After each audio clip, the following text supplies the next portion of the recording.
So we've got firmware 4.01 for the Axe FX3, and rather than go through a detailed analysis of what's new and what's changed, I just wanted to give you guys my highlights for this firmware. I had a rehearsal earlier today where we used the Axe 3 for guitar and bass, and it was sounding awesome. And there were some changes in the last firmware revision, I think 3.02, to the drives, and we got new amps in the beta release for this one, the FAS Skull Crusher. There have been a bunch of modeling tweaks and some adjustments to the drive block, as well as a new old bass amp in there. We've now got two different models of the SVT, which I think sound really great, and a slight modeling fix for the Recto. So let's just go through some of my favorite sounds in here.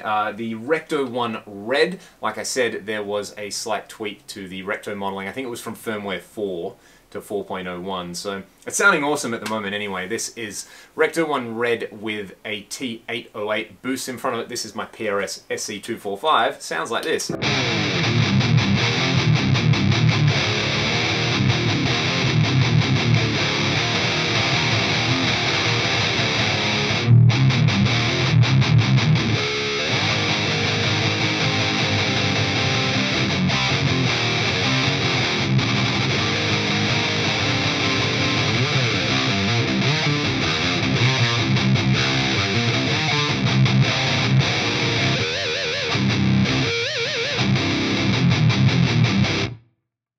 Which is pretty crushing. There is a new FAS amp model called the Skull Crusher. I've got this dialed in with basically the bass and middle cranked and a grinder boost in front of it with about 20 dB of boost, and it sounds like this.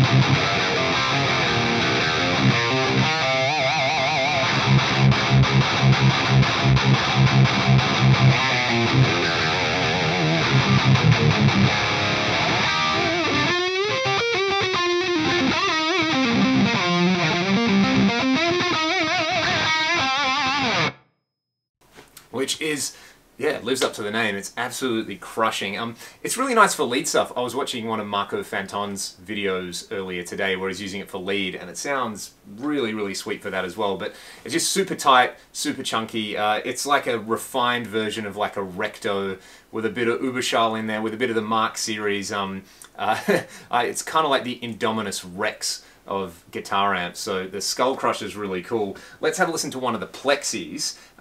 Let's have a listen to the Plexi 1970, and I'll kick a few effects on in front of it and play around with the drives, but straight up, with a humbucker guitar, it's awesome.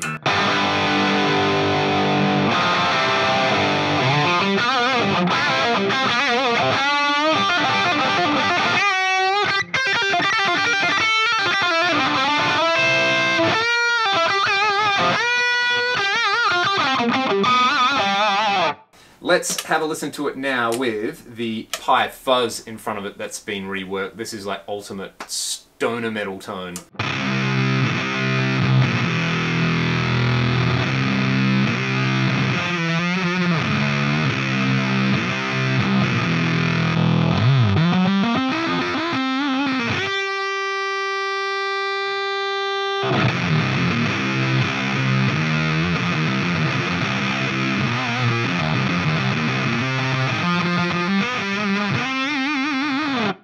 And then if we boost it with the Tone of Kings instead, we get this.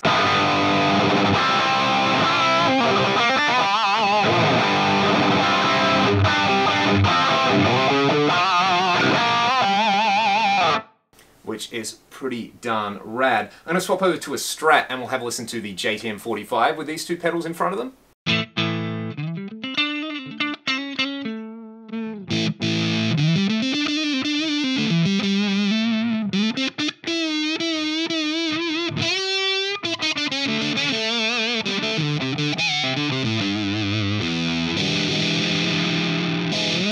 That's the Fuzz. This is the Tone of Kings.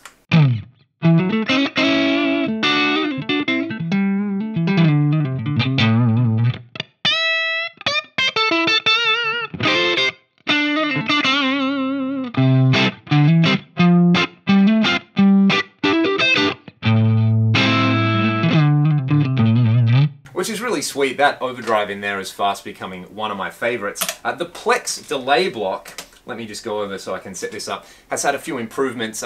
Not improvements, I should say, more modifiers that you can attach to it. So the way I've set this up is I've attached modifiers to the delay panning and the delay level. So with the heel down on this expression pedal, there are 4 delays and they're all panned down the center. And as I push the pedal forward, it's going to turn the level up for 4 more delays, as well as moving all of the delays like stereo left and right. So it's basically like an expander, and it's going to turn the level up. So it's great for kind of floaty sort of stuff or anything vaguely ambient. We're going to start with heel down, and then I'll push the toe forward.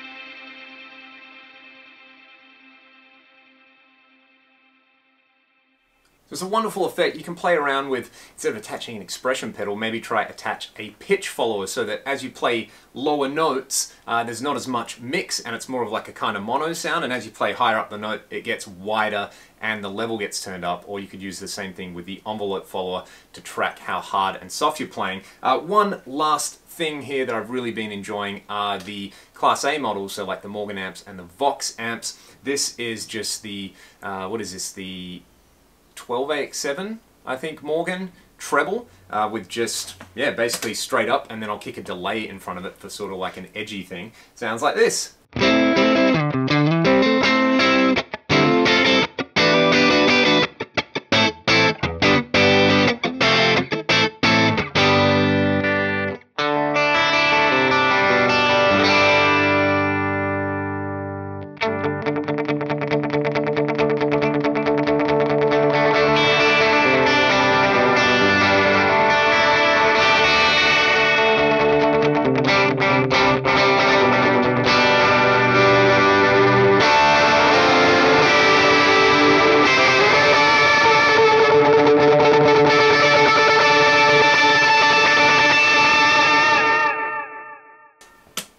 And this one's super fun with the pie fuzz in front of it. It sounds like this.